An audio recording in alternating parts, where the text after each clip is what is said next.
Hi, and welcome to Co-Creating Micro-Credential Offerings with Industry Partners.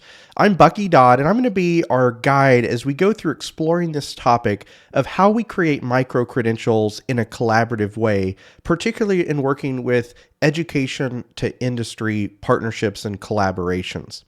Now, as we explore this topic, it's important to sort of recognize that education and industry collaborations can happen in many, many different ways. One of the more common ones when we start to think about micro-credentialing is around what I'll call talent development. So this is where we're really focused on upskilling and reskilling people, primarily through education and training offerings and programs. Oftentimes, when we begin thinking about micro-credentials, that tends to be where we go first to think about offerings to create. But there are other types of industry collaborations that can come into play that are actually also very important and can be a very good fit for micro-credentialing. Another one is work-based learning. So these might be things like apprenticeships, internships, practicums, clinicals. Any sort of time someone is using what they have learned in an applied setting, those can be opportunities where industry and education can collaborate together to create a shared learning experience. And in many sort of situations, micro-credentialing can be used as a part of that learning experience to recognize a learner's sort of progress and achievements through that process. Another collaboration might find its way in research and development, and this can be a broad array of different activities, but the idea is that education and industry work together to create something new or to solve a problem. And in the process of doing that, there are also learning and skills and recognition that can happen through micro-credentialing that can be a very important part of that process. Another collaboration is resource and knowledge sharing. So sometimes this may be where an education entity and an industry partner come together with the purpose of sharing what they know and sharing the resources that they have together around a common goal. These may include communities of practice or other types of knowledge sharing activities where, again, there is learning that can be recognized, and as a part of being a part of that learning community is an opportunity to elevate that learning and make it more visible and achievable for people. And then finally, the final example on here is community engagement. And this might be where an education partner and industry partner come together to serve a specific need or shared goal within their community. So this could include really coordinating and aligning efforts to meet a community need or being able to provide a service in some way. So these examples of talent development, work-based learning, research and development, resource and knowledge sharing, and community engagement are 5 examples of ways that education and industry can collaborate together, and also examples of where micro-credentialing can be a part of those collaborations and sort of a vehicle for that collaboration to happen. So there are a number of types of industry collaborators that, as an education leader, you might look to be able to engage. These might include professional and trade associations. So there is an association for everything, it would seem. And thus, probably when you're thinking about micro-credentials that you might design, this might be an area that could be particularly valuable when you go to engage partnerships in that areas. Businesses are also another good collaborator. They tend to have, a pulse certainly on what an industry needs and, is looking for at that particular point in time. And they can also have a very strong motivation to want to see that need be addressed. Government agencies are another good collaborator in this because they will provide a perspective that is a more macro perspective oftentimes and can really be a good sort of partner in helping to outline approaches to meet specific industry needs and sort of opportunities that may exist in a particular field. And then finally, looking at nonprofit organizations, nonprofits play a critical role in filling gaps that exist between education, industry, and government, and really can be an important collaborator and convener of people as they come together. And they often have a very focused mission about what it is they're designed to do. So, of these groups, these are all very important collaborators and certainly should be on your list to engage when you're creating micro credentials. But what I want to highlight is the professional and trade associations. This particular industry collaborator type can be very, very important when it comes to developing micro credentials for a variety of reasons. One of the most important reasons, though, is that they tend to have a very good perspective on the competencies, the knowledge, the skills that go into creating micro-credentialing programs. And so oftentimes they may have a competency model already in place that can be used to align curriculum to and offerings to. And then the micro-credentialing becomes as a way of being able to visualize and recognize that learning. So professional and trade associations can really be valuable partners when it comes to collaborating between education and industry because they have a very unique perspective on the challenges that an industry has, but they also, and probably more importantly, have the network and connections for people in that industry to be able to come together to collaborate on micro-credentialing programs. So next I want to talk through some tips and techniques that can be helpful when you're going through if convening these groups in a collaborative effort around micro-credentialing. So one of the first things that is very important is to create and outline expectations and work streams. So this simply is how we're going to work together and what is the intended destination that we want to work together towards. And so understanding what those expectations that each partner has in the collaboration can be a very important activity to build clarity in the process, but also to be able to understand how people can work together through the work streams to be able to achieve those aims and the outcomes. Another technique that's very important is to appoint a facilitator. Oftentimes when you are collaborating on micro-credentialing, there are many different people that have to come to the table in order for those collaborations to be effective and successful. So the secret sauce in this is to appoint someone that their core focus and role is to help the process move along and to help those voices become heard and integrated into a plan. And so a facilitator serves a very important role in keeping a group aligned, helping the voices be incorporated together into a cohesive way, and keeping the process moving forward and establishing the milestones and achieving the milestones along the way.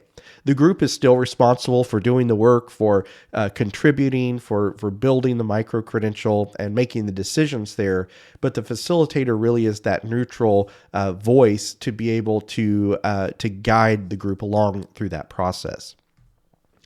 Another piece to this, because you have groups with varied backgrounds and perspectives on things, is to create a common working language and a language for collaboration. And this, when you think about the different backgrounds that an industry may have, like certain industry jargon or education jargon, those two things do not always work together. They're not the same words. And so when we establish a collaboration, we also have to establish how we're going to work together to communicate effectively so that when we're saying something, we have a common understanding of what it is we're saying. So this could be something by defining operational terms or using visual frameworks and tools that help to center a group in a common way through those terms. So creating a common language can be a very important process to do when we're facilitating collaborations. We also want to focus on shared value creation. This is very important because collaborations around micro-credentials, they really need to have a shared value proposition for each partner in the process. So what creates value for an education partner may not necessarily be a driving value proposition for a business. And so being able to understand that micro-credentials should create multiple value streams and being able to work towards creating those streams together is a very important ingredient to a successful collaborative enterprise and expectations around developing micro-credentials.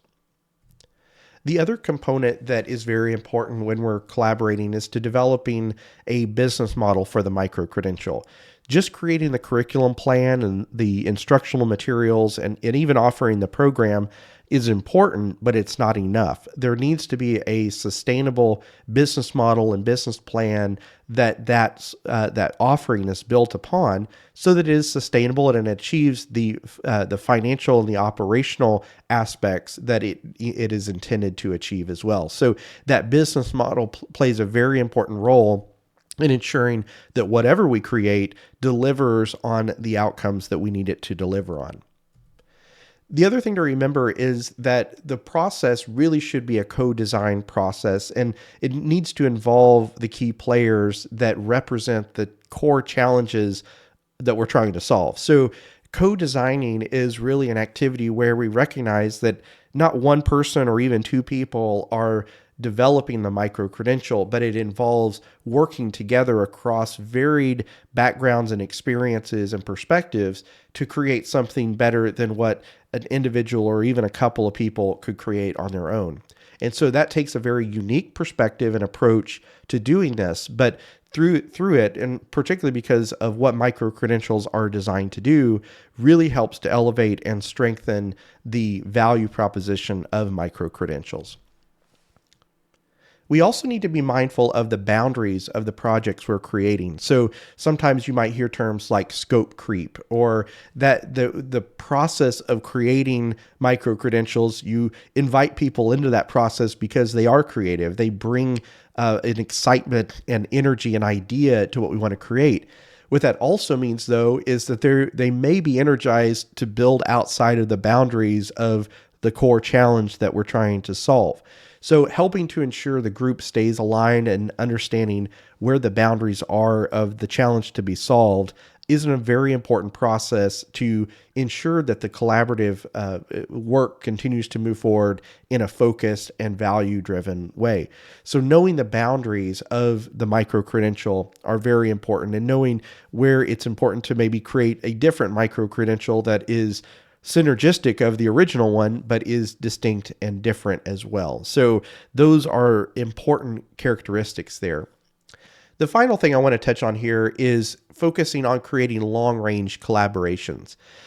Because micro-credentials can have a variety of applications and uses, they can be very short-lived in some cases. So maybe it's offered once or meant to meet a very specific need at a given point in time.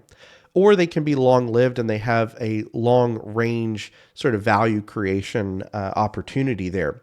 But regardless of what the micro-credential itself is set up to do, the collaborations that are created through the process of building that micro-credential should have a long-range viewpoint. So the idea that when we bring people together to create something, we're not only building the micro-credential at that given point in time, but we're really looking at the long-range solution to solving an issue or a problem that that group of people comes together to create. So having the group recognize and set the expectations around that they are building something specific for a very given point in time and need, but also at the same time, they're building long-term relationships that can extend far beyond that particular project. So as we think about projects like micro-credentialing, these take resources to develop. And the resources for supporting micro-credentials can come in many different forms. So in this particular situation here, I want to outline 3 common ways of resourcing micro-credentials. Now, this is not exhaustive. There could be other ways that micro-credentials get developed and resourced, but these are 3 common ones that we tend to see.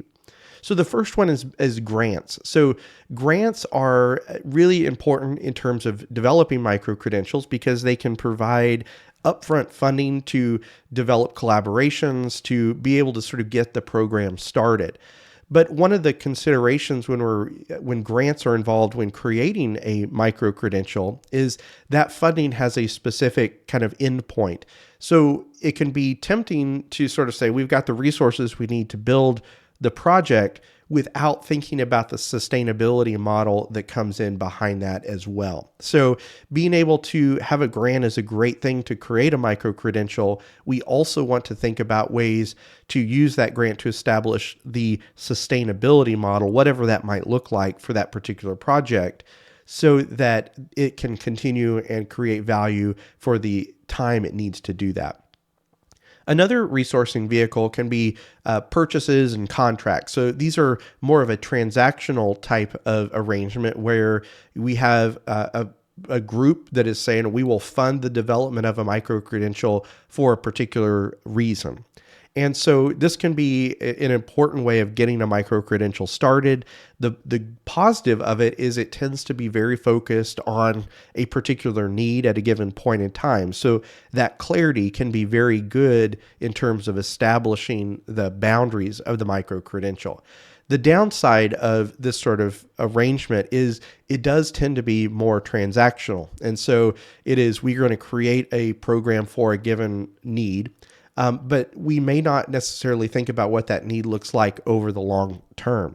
And so being able to remind the groups as we're building in this particular resourcing model that we do have a funding for a particular need at this point in time, but what are the things we can do to continue to nurture that relationship and that sort of co-thinking around solving the challenge that micro-credential is designed to solve. The third common resourcing vehicle can be in-kind or MOUs, memorandums of understanding. So the positive side of this particular resourcing vehicle is that they can be efficient to establish and relatively quick to create. The downside of that is that they may not necessarily fully account for all the resourcing demands or expenses that come into developing a micro-credential. They can also sometimes be lopsided, so that if you have a couple of partners that are working together to create something, there's often sort of a partner that needs the micro-credential and one who has the capabilities to create the micro-credential. But really understanding where that shared value proposition comes in is a very important part of that collaboration. It very well may be that that's the arrangement that needs and you want to create, but it's important to know that going in so that you have good, clear expectations around the establishment of that particular micro-credential program. So as we look at a checklist for forming educational and industry collaborations, particularly around micro-credentials, there are a few things that you can keep in mind that are going to help make that process successful and effective. So the first is you want to build a market awareness and specialized expertise. So you want to be aware of what the industry needs, but also be able to bring in people who have the deep expertise to address those needs, and looking at that in terms of formulating a team to co-design micro-credentials together. We also want to think about getting out in the community, understanding what people are saying about the topic you're trying to build around and the needs you're trying to build around. And understanding that perspective can be an important data point to establishing those collaborations and being able to make the very best decisions that come around through that process. Third, we want to be a part of the industry networks. So understanding where people in the industry that of the micro-credential you're trying to create, where they're involved in and the types of collaborations they're involved in, and try to be a part of those, be a part of the networks that connect people in that particular industry.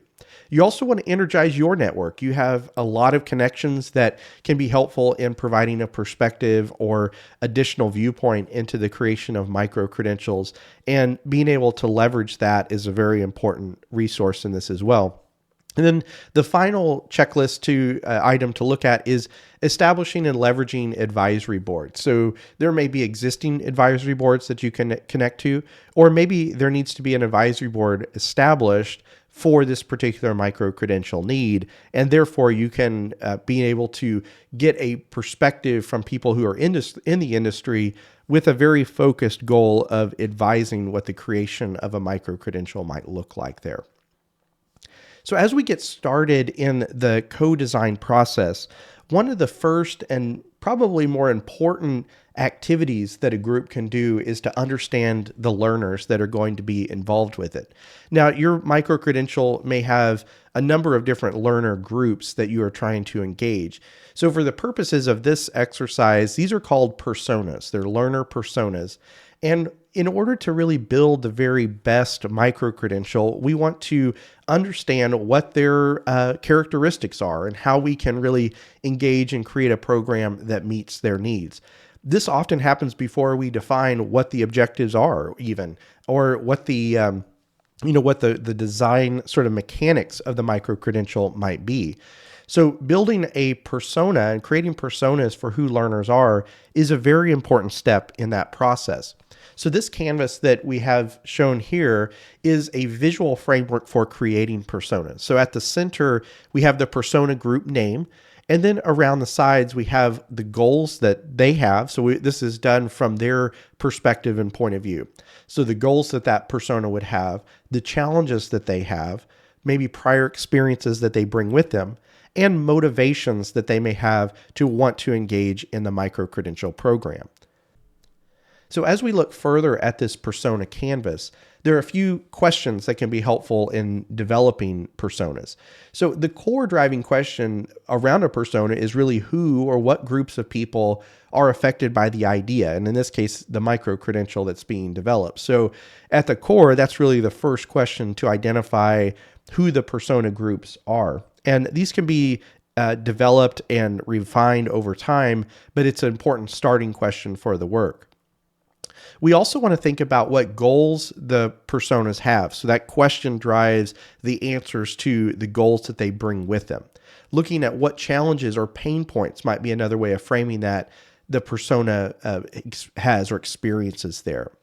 Also looking at the relevant prior experiences that the persona may have. So this may be education experience, work experience. Sometimes maybe the experiences are good. Sometimes maybe they're bad. And so it's important to recognize those as well. And then also looking at the motivation. So what motivates them or demotivates that particular persona to want to engage with the micro-credential. So here we have an example for a career changer persona. So the goals here in this case might be to build a successful career or learn valuable new skills. The challenges may be they need help understanding where to start and where to begin. And so those sorts of things become very important to understanding the challenges that they're trying to navigate and the things we can do in building the micro-credential that would help them navigate those challenges. Maybe it's the fear of the new. This is, a common thing that when people are doing something new, there's often challenges and concerns that come up through that.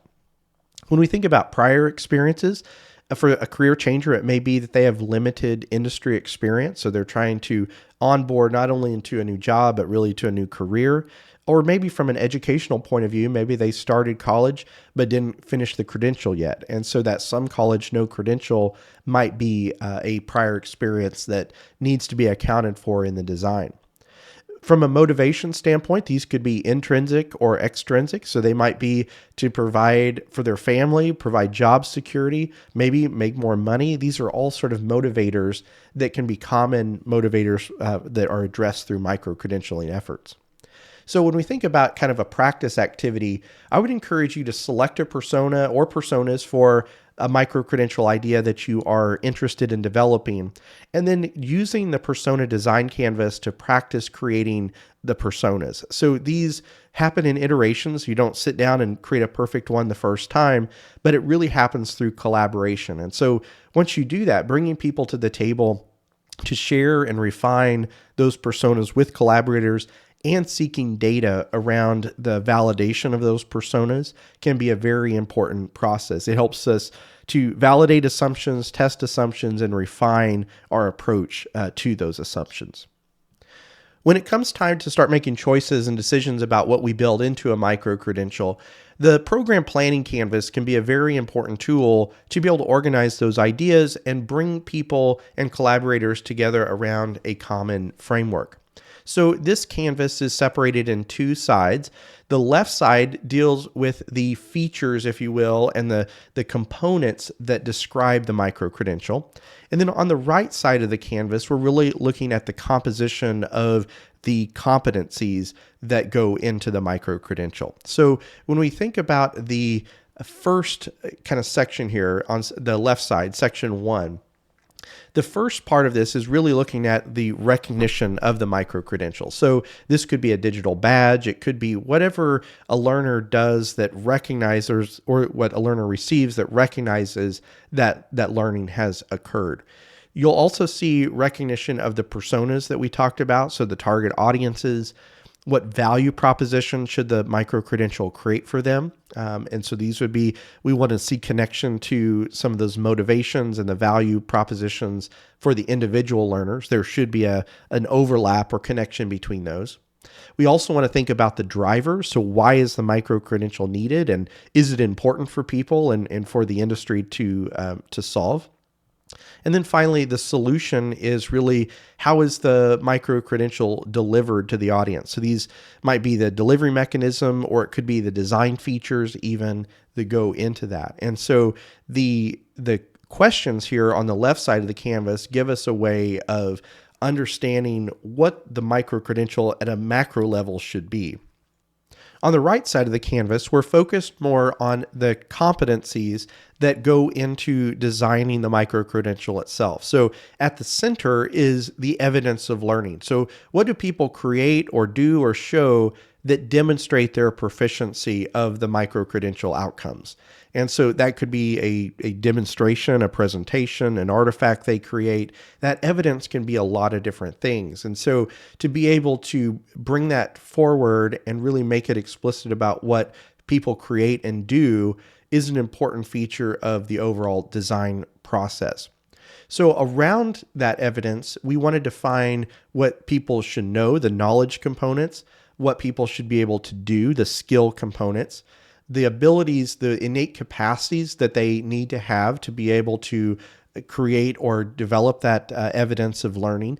And sometimes these may be innate capacities, but they should be things that can be refined and developed and built upon. So that abilities is a kind of a nuanced term, but it plays a very important role in the application of learning in workplace context and in applied context.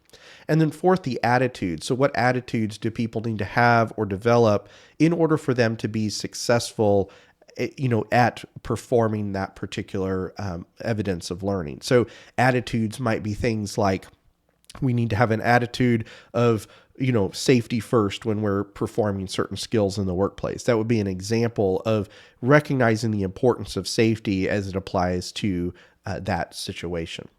So when we start to think about the canvas overall, the left side is really the macro view of how the micro-credential sets in the market, the features of it, the drivers and needs, the value it creates, and who it's for. So it's a high-level snapshot of the micro-credential program itself. The right side is really focused on the mechanics of that. So when we think about the left side, these are some examples. So that digital badge might be the recognition. The career changer might be the persona that we talked about. The value proposition could be building opportunity or job security. The drivers could be, maybe there's a changing market need, and that is really the reason why that micro-credential is important. The solution really may be things like very specific evening hands-on classes or self-paced online learning. So these are all examples of kind of how the solution might be delivered to people and the features of it. So as we begin to think about the right side of the canvas, we're really looking at the competencies. So if the left side were kind of the recipe that we're creating, the right side would be the ingredients that are going to go into that recipe. So if we look at that and kind of zoom in on those, we see that the evidence of learning might be things like performing a certain demonstration of a skill. And that could be in an applied setting, or it can be in a controlled setting. The knowledge components are going to be things like knowing facts and concepts. Skills could be performing certain processes and procedures. The abilities, maybe they're applying their knowledge and skills in different or unique contexts outside of a training situation. So the ability to transfer their knowledge into other situations might be an important ability there. And then the attitudes, maybe it's building certain mindsets that are important to be successful when applying micro-credentials into practice there. So the right side of the canvas really gives us the ingredients that we know, the outcomes we have to build to and support when we're developing the curriculum for the micro-credential itself. So these two pieces really work together, right? We understand the high-level vision for what the micro-credential design should be, and then the specifics of the learning connections there that go into the design of it. So when we think about co-designing and facilitation of a co-design process, there are a few things that can be done that really make this process effective. So first of all is building a core design team. You want to have a team that's not too big, not too small, but really has the sort of focus around creating a shared goal for the micro-credential, but a focus around meeting and achieving that goal. You also want to understand, create team values, norms, and priorities, and these should be aligned to why they're there, what they're there to do, and then the specific things that group is going to come together to create. So in this case, we'd want to see a micro-credential design come from that process. You also want to align the design team's efforts to both internal and external priorities. Everyone should see the importance of what it is they're doing and how it connects to internal value creation and external value creation as well. You want to develop functional knowledge as a facilitator, so you want to know the terms and the dynamics that are influencing an industry, but you also want to remain neutral. You're not a content expert in the particular area, and in most cases you won't be. But you do want to have a functional knowledge so that you can communicate effectively and be able to bridge communication gaps that might be there across different collaborators and groups. You want to understand the shared interests and goals and concerns that different people come to the process with. And so these things could be very apparent. And we know that we all share a common goal of serving a certain need. But sometimes unpacking these a little bit can unveil there's opportunities for further clarity and refinement around those. So we also want to focus on providing process facilitation versus content expertise. So this sort of speaks to the idea, again, that you're often not going to be a content expert in a particular area, but what you will be and can be is someone who guides and facilitates the process along. You also want to make ideas visible. So where people can come together and collaborate, there often are a lot of assumptions and invisible assumptions in the process. So the more we can do to help those assumptions be at the foreground versus the background can be a very important approach. And using tools like the persona canvas, persona design canvas, and the program planning canvas are great ways to be able to make those ideas visible for people. We want to find the common ground, connections, and amplify the team's capabilities. The team together should be better than the individuals apart when we come to create micro-credentials. So that finding common ground and helping people work together is a really important facilitation step in that work. You also want to think about the facilitation of the process runs through the life cycle of the idea, not just only the creation of the program itself. So what I mean by this is that going from idea concept, right? We have a hunch that a micro-credential might be needed, all the way through optimizing the growth of that micro-credential takes facilitation. It takes moving ideas through stages from one stage to the next and building upon those. So understanding that it is an iterative process and one that really involves that life cycle approach as opposed to just an event approach is a very important skill set and facilitation tip to remember. It's also important to be okay with disbanding a project or a collaboration if it's not working. Sometimes you may start a project and realize that there's not a big enough need there. And, you may have a different way of meeting that need that doesn't require the resources that a micro-credential might require. And so in that particular case, it's okay to step back from the project and or pivot the project into a different way or disband it completely. And so being able to bring those forward to the group and recognizing that we're always trying to create value at each stage of the process versus trying to fill a void or a gap that we think is there but may not actually be there is an important step as we help groups through that facilitation process. So a practice activity to think about here is using the program planning canvas to identify and develop a micro-credential program. So thinking about the personas you created first, and then sort of saying, how do we sort of put some definition around the program that we might create for that micro-credential?